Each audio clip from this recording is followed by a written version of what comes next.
Hi, I'm Jane Davis. I'm a user researcher at Dropbox, and I'm here to talk to you today about user research for non-researchers, because frankly, I could really use a vacation. User research doesn't have to be hard, doesn't have to be time-consuming, it doesn't have to involve a lab or fancy software. It only needs two things: a good question and real, live human beings. Today, I'm going to give you a crash course in how to ask the right questions, how to find answers to those questions, and then we're going to bring it all together by walking through a research plan on how concurrency functions in Python 2 versus Python 3. So let's get started. Let's start with the question. This is so important. Before you even consider talking to people, you need to be able to state in 2 lines or fewer what your question actually is. Until you have that research question nailed down, you're not ready to do research. So this sounds a little weird, right? Like the research is the question, the product is the question. How hard can it really be to come up with a good question? Think of this like the ultimate question from life, the universe, and everything. Oh, I've accidentally switched slides. All right. Think of this like the ultimate question from Hitchhiker's Guide. For those of you who are unfamiliar, 2 philosophers build a giant computer and ask it to tell them the answer to life, the universe, and everything. When they finally, millions of years later, get that answer, it turns out to be 42. Because what really is the question in life, the universe, and everything? That's why it's so important to ask good questions, because otherwise you're going to spend millions of years waiting on a giant computer to tell you something you can't actually do anything with, which is honestly sort of a worst-case scenario, but it does illustrate the importance of coming up with questions that will give you answers you can do something about. I cannot stress this enough. If you can't act on the information you're getting, there's no point to getting that information. So here are the marks of a good research question. The scope is specific to the project. Everyone understands what we're trying to get from it. It can easily be summed up in a sentence or 2. It takes into account what we already know, and the information we get will be used to make decisions and changes. Again, I really can't tell you how important this last one is. Unless the research you're doing is for a practical, stated purpose, you shouldn't do that research. I am the first person to jump in and do research for the sheer joy of it, but it's a waste of everyone's time and effort. So that's how we create good research questions. But it feels a little abstract, right? It's just bullet points. So let's take the most common question I get when I'm about to conduct research and walk through turning it into a question that's actually useful. Let's pretend this duck is your user. Just come with me on the journey. This duck thinks it's being chased by a shark. So the duck wants shark repellent. The duck doesn't have all the information it needs about this problem, though.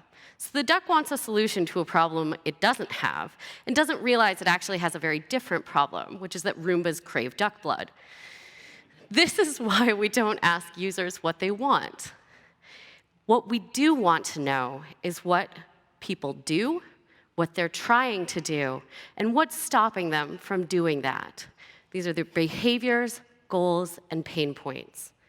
So instead of asking people, what do you want this product to do, we ask users to tell us what they already do and use that as a jumping off point to understand what works and what doesn't. So let's say we're thinking about ways to improve how people send photos from their phones. Instead of asking, what do people want, we're going to phrase our research question as, how do people send photos from their phones, and are there opportunities to improve that process? That way, when we get in front of users, we're going to say, walk me through the last time you shared a photo from your phone with someone. This lets us understand the process as a whole, and it lets us probe areas of specific interest, like the actual moment of sending the photo, and it helps us identify follow-up questions. Once you get people started thinking really specifically about flows like this, they're going to have a much easier time identifying what works really well for them and what's giving them a headache. So now we've gone from what do users want to how do people send photos from their phones And are there ways we can improve that? This research question is specific to our project, and we can all understand what we're trying to get out of this. We've summed it up in one sentence, and if we've got previous research, we're going to build off of that. And when we know how people send things from their phones and whether we can improve that, we're going to use that information to either make adjustments if our users are failing, or we're going to step away from our code and let users keep succeeding. So we know how to write our question, and now we need to find answers. Before we jump into methodology, I'd like to pause for a quick aside about how you actually find people to talk to. There are a lot of ways to solve this problem, but before you solve it, you should know who you're looking for, whether it's new users of your product, potential users for an idea that you have, or people who use a specific operating system. If you want to talk to your existing users, you can always post a message in your forums, email a randomly selected segment of your list, reach out on Twitter, or ask people who contact support whether they're willing to talk to you a little bit more in detail. If you have specific recruiting needs and a little bit of budget, I highly recommend Ethnio. That's ethn.io for $50 a month. They will handle all your recruiting for you. It's a really, really nice thing not to have to worry about. But if you don't have budget, you can always throw $25 at Craigslist and create your own screener that'll help you identify, what market segments you're looking for, whether it's people who use Macs, people who, any kind of specific traits about that. And you can always just walk out the door and ask random strangers if they'll talk to you, which I realize sounds kind of terrifying, but has a surprisingly high success rate. It also builds character, and I don't know if your parents are like my parents, but my parents inform me that's a good thing. So for all your participants, you should be paying them. Even if you don't have much to offer, a $5 or $10 gift card for coffee or $20 on Amazon is a really good way to compensate. If you're asking people to spend more than half an hour with you should be paying them around $50. The going rate for companies with any kind of research budget is $100 for an hour of research time. While we're on the subject, never offer access to your product or swag of any kind as a research incentive. It introduces bias because you're asking for people who would be most attracted to that incentive, and it makes people more reluctant to say negative things about what you're testing. So, we found our participants. Let's talk to some humans. Let's talk about methods. There are dozens of methodologies out there. They each have their own strengths and weaknesses, and if you're confronting all of them for the first time, it can be incredibly daunting to try and choose which one is right for you. So instead, in this session, we're going to focus on the 2 fastest, highest impact methods. I'll provide a slide at the end with links to resources that offer more detail on specific methodologies. Your research question is going to be the #1 determinant of which method you use. If you've got something that's more exploratory, like trying to find out if there are people besides you who are interested in your idea, your best option is ethnography. If you want to know if your project has major usability or design issues, then you're going to use ability test. These are the 2 big jumping off points in methods, and most of the research you'll wind up doing will fall broadly into those 2 categories. Ethnography is a great way to find out a huge, rich amount of information about people very quickly, and it consists of one main question. Tell me what you did yesterday. From there, you just need to listen carefully and probe areas of specific interest. You should be going in with 2 or 3 key things that you want to learn more about, whether it's what kind of phone people have, whether they brush their teeth after lunch, whether they sit or stand at their desk. Any of that kind of information can be gained from ethnography. This is a great way to find out broad information about how people behave, what kinds of devices, products, and technology they use, and how they exist in the world. It can help you better understand your users or simply get a better sense of day-to-day lives. It's specifically designed to tell you more about broad questions and generate information. If you've got a more concrete problem, like our elevator designer here, thank you, usability testing is your best option. You're going to pick 5 or 6 people who fit kind of what you're looking for and set aside some time to sit down with them and watch them just use your stuff. Give them a few simple tasks that focus on the key things that users are supposed to be able to do, and watch them quietly as they go about it.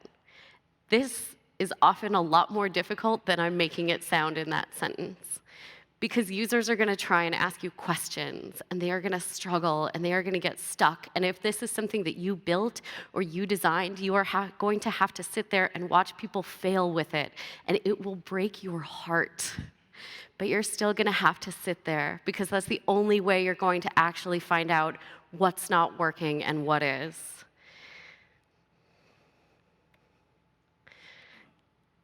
So, before we start talking to people, I'd like to offer you just some very quick guidelines and easy ways to get better information from your research sessions.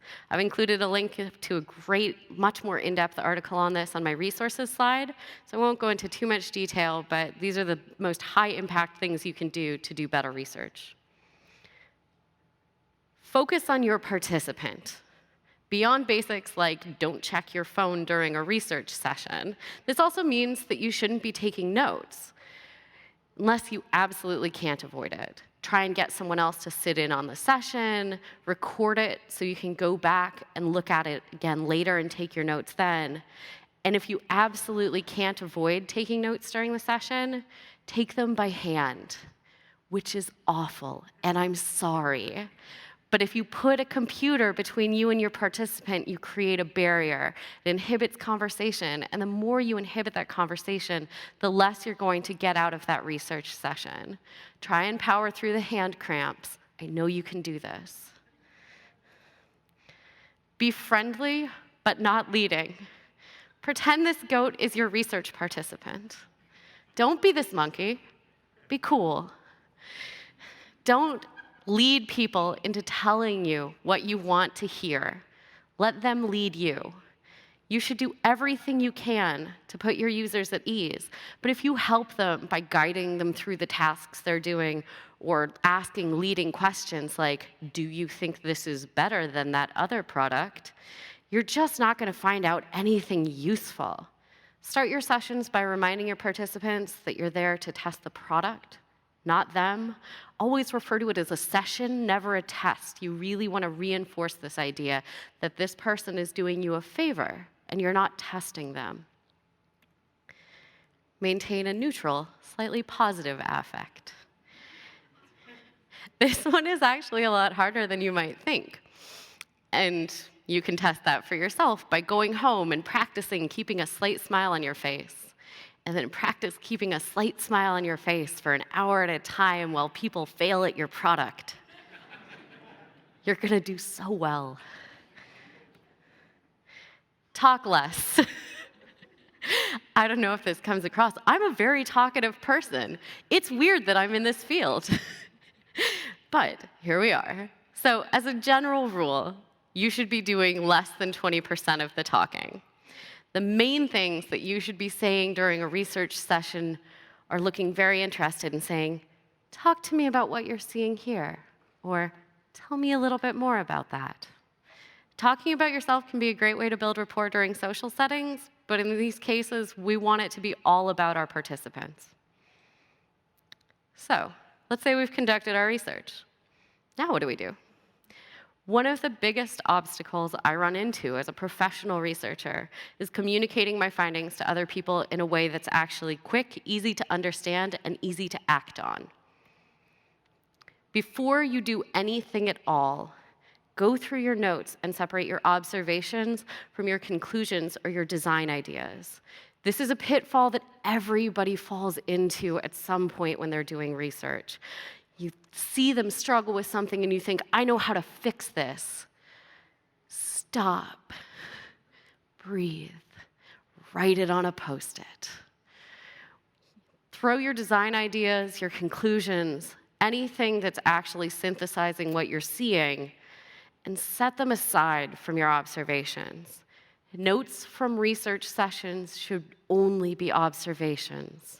This might seem unnecessarily stringent, especially if you're trying to move fast, but it's actually going to save you a lot of time in the long run. Because if you present someone who's already skeptical about research with a bunch of conclusions and design ideas, then the argument becomes about the research itself, not about what you saw and what it means. So take out what you saw, and then you can talk about what that means and what to do about it. Think of your research like a tree you just cut down. Your job is to whittle this tree, our observations, into this majestic chainsaw carving, our conclusions. If you've got other people helping you conduct your research, try to have a quick debrief at the end of each session so that it's fresh in your mind. You want to pull out the things that you saw that were related to the key tasks that someone was doing, or those key things you wanted to focus on in your ethnographies. If you're flying solo, just gather the top 3 to 5 things you saw over and over again during your sessions and turn it into bullet point form. This seems extremely reductive, does it not? We probably just spent like 6 hours talking to people, and now I'm telling you to make it into 3 bullet points. Yes, that is exactly what I'm telling you. We want to be reductive. You want to present the information in a way that's going to get used. I have watched researchers write formal reports and beautiful data visualization and these gorgeous graphs and all of this information and put it into incredibly well laid out form. And you know what? Nobody used it because everybody had already made a decision and moved on. We're not here to write formal reports. We are here to find out information about our users and move fast. 3 bullet points. When it comes to actually communicating this stuff to other people, I've had the greatest success with face-to-face conversations. Sitting down with everyone who's got a stake in the project means that you're all going to be hearing the same things. That way you can spur a conversation about what your next steps are. If you absolutely can't manage to find the time to sit down with everyone in the project, emailing out some bullet points along with the details of your research plan will at least get everyone on the same page about what you saw. So that was a very, very rapid look at how you do research. So let's wind it all together so that we've got a better sense of how it works in the real world. So let's say we're interested in looking at the differences between Python 2 and Python 3.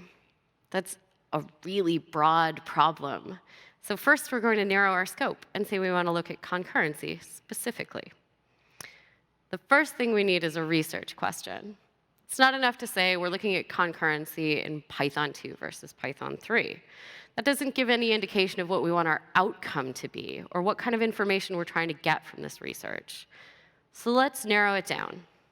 For this project, we're going to compare the user experience of concurrency workflows in Python 2 versus Python 3 in order to identify what works well and what needs improvement, and use that information to iterate on how concurrency functions in the next version. That sounds really fancy, right? All it means is we're just trying to figure out the best parts of each one so we can use that information in future versions. We're just going to say it in a way that our product manager finds impressive. So we've got our research question, and now we need to figure out how we're going to answer it. We might be tempted to do something like A/B testing, because at first glance, this looks like a one-to-one comparison, right? That actually won't tell us what we need. What we need to understand is what works and what doesn't in each version. And to do that, we need to actually talk to people. We don't need to worry about trying to show both versions to all the people we talk to. We need to get qualitative feedback on each one so that we can identify their strengths and weaknesses. Remember, this is about behaviors, goals, and pain points. Once we know those, we can use that information to iterate or decide not to iterate. In order to do this, we're going to give our users a task that requires them to use concurrency so we can see them actually go through the process. We'll pick something like, walk me through how you would write a program to send an email during a web request. We'll give one set of our users that task in 2.7, and we'll give the other set that task in 3.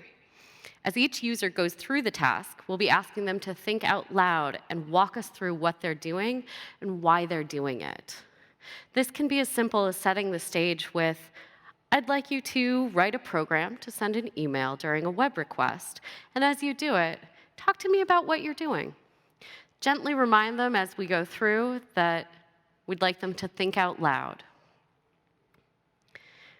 So it's time to make our chainsaw carving, which, if you'll recall, is a set of bullet points that I have shoehorned into this analogy.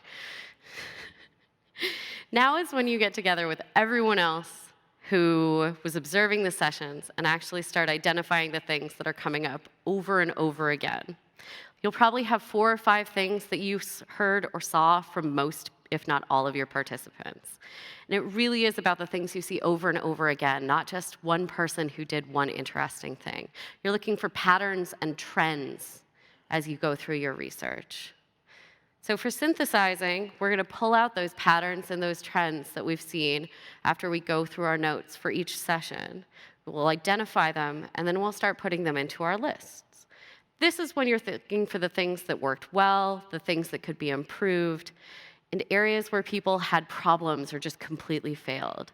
There's not going to be a one-to-one correspondence where you're comparing each step of the workflow and seeing which one did it better. This is going to be about identifying the parts of each version that work well and that could use improvement. This builds our understanding of user needs around concurrency, gives us information we can use to iterate if we're planning on making changes in the next version, which we should be, because otherwise we wouldn't be doing research in the first place. So that's it. That's research. We figured out our UX issues with concurrency in our versions of Python. We've synthesized our findings, and we're ready to spread them far and wide using our 3 to 5 bullet points. Like Lincoln here, we have officially crushed it. So I'm going to leave this resources slide up for quite a while so that you can take photos of it. But I think we now have some time for Q&A, because I went really fast. Yeah, we have mics set up on either side here. If you have questions for Jane, please hop up to one of the mics.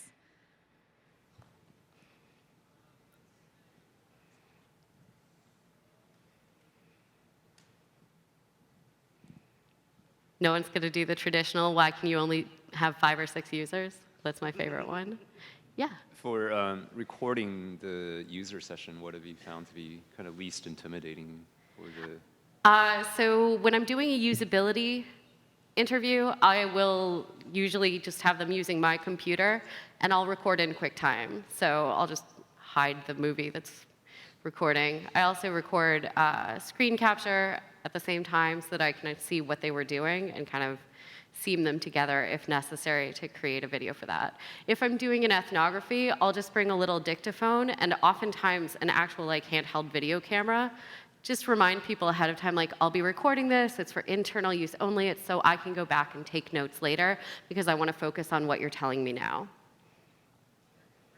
Also, if you're in the market for a transcription service, rev.com, I swear by them. Transcriptions are incredible. Hey, great talk. I don't have a question on just a bit of advice. We recently implemented Hotjar on our single page app, and it's been fantastic at tracking a bunch of different user sessions and even mousing and clicks throughout each session. So, Thanks. Nice tool. Hi, yeah, my question is about if you're building a tool for a very limited audience, like maybe it's an internal tool inside your company and only will ever have 10 users, can you still do useful user research on those 10 people and each version you're testing it with the same people every time and getting the same feedback? Is that still useful? Oh, heck yes. That's the best kind of user research. You don't have to try and extrapolate. If you're only building for 10 people and you can talk to each of those 10 people about what's working and what doesn't, you can say, we're building the best possible version. That's an amazing opportunity. I would definitely do that. Thanks. And your internal people will thank you so much for that. Related question. When you're trying to find users to test a product that has a high barrier to entry not related to your product, you're building something for professionals or something where there's not that many of them, how do you do user research without kind of polluting your customer base or otherwise How do you deal with that? Absolutely. So in that case, I would look for people who aren't necessarily, it's important to separate between like demographics or industries and things like that and look for behaviors. So if there are specific tasks that they're going to be using it for or behaviors that are common to the people who, you know, your product is targeting, I'd look at those instead of trying to like just go for the customer pool. If you can approximate the behaviors or the goals, then you can shoot more widely for your recruit. Hi, I was going to ask, how does your approach change if you're looking at a problem area or exploring a problem area rather than a specific feature? Sure. So my approach doesn't change very much because I don't like to try and seed people's notion with, like, I don't like to bias people to think there's a problem in the first place. So I'll probably give them a task that is related to that problem area and examine exactly what the problem is. And if you've got a more specific kind of question around that, definitely find me after this and I can kind of talk you through my strategy for that. But really it's about like, let's say this is the problem area, we're going to design the research like around this general area so that the research encapsulates it, but doesn't focus in on it too deeply so that we don't have users like narrowly staring at it and being like, oh, this is just because you've got a problem. Never tell people you have problems. They'll tell you. Hi, do you have any suggestions in terms of ethical considerations people should worry about when doing these sorts of studies? Yeah, absolutely. So my baseline ethics are never do anything that will make someone's day worse. So for me at base, user research is about increasing the sum of human happiness. What we're here to do is find information that will make people's lives a little bit better. So we never want to mislead someone in a way that's actually going to be harmful. And harmful in my, for me is like, are they going to feel embarrassed if they find out that we misled them? Are they going to feel upset in any way? Being as transparent with people as possible, and that's not always completely possible, but if you can be as transparent as possible, that's the best, most ethical approach. And it gets into much harder stuff when you're talking about like medical things and things of that nature, but another good kind of deep dive into that is to look at IRB guidelines, internal review boards at universities, hospitals, anywhere that's doing kind of clinical trials that will have a very stringent ethical policy in place. But my line is, don't make someone's day worse. Do you have any suggestions for how you would modify the approach if you've developed a new feature and the users would have to learn to use it first? You can't just tell them to go do a test. So in the concurrency example, suppose we're proposing a new feature in Python for concurrency. They haven't seen it yet, and yet we'd like to know how usable it is. The documentation for it hasn't been yet, and in my case, I have to teach them how to use it first and then observe their behaviors after, which clearly puts some bias in the approach. Yeah. But we want the user feedback. Yeah, that's a very tricky one. The way I would probably deal with that is if you've got a little bit more time and some leeway, I would create a diary study. Ask people to, so it's just asking them to record their experiences with it. That way you get a sense of how much is learnable and how much isn't. You don't really have to, you can just give it to them and be like, here are the basic things you should be able to do with this feature. Talk to me about whether or not you were able to learn it and where you were struggling. And I can talk to you a little bit more specifically. This is, as I said, there are dozens of methodologies. So usability testing and ethnography will get you most of the way there, but there's a lot of stuff you can deep dive into. I'd be happy to answer more specific questions. Hi, thank you for your talk. It was very interesting. Oh, thanks. I want to go a bit outside of the small group approach, more like into surveys. Oh, yes. Horrible word. Like, I have the feeling that people are overwhelmed with surveys, and the question is, now today, what would you suggest as an approach to surveys? What is your best way of approach if you do that? Yeah. So I personally, I'm very lucky to have a dedicated quant team at Dropbox who handles surveys for us, but back when I was doing surveys, my approach was to say, is this information we actually need? Which a lot of times it's not. A lot of times it's information you're gathering for the sake of gathering that information. There is no point in which, as a Dropbox user, we need to know what your gender is. And so I'm very stringent about don't include that then. If you don't need it, don't collect it. I do see a lot of survey fatigue out there, and I think the best thing to do is say, is this something, is this information that we're trying to get about behaviors, goals, and pain points that we could better do with rapid user interviews, half an hour with 6 to 10 people? Or is this really something where we need to actually get market segmentation and things like that? If it's, it's hard to draw the line sometimes between quant and qualitative research, but I think it's a question of, do we really need to talk to 2,000 people to find this out, or can we actually solve this with 10? Yeah. Actually, I had a follow-up question about that. Would you think that engaging in the survey, having a carrot example, is it bias, or in your experience it's normal, or?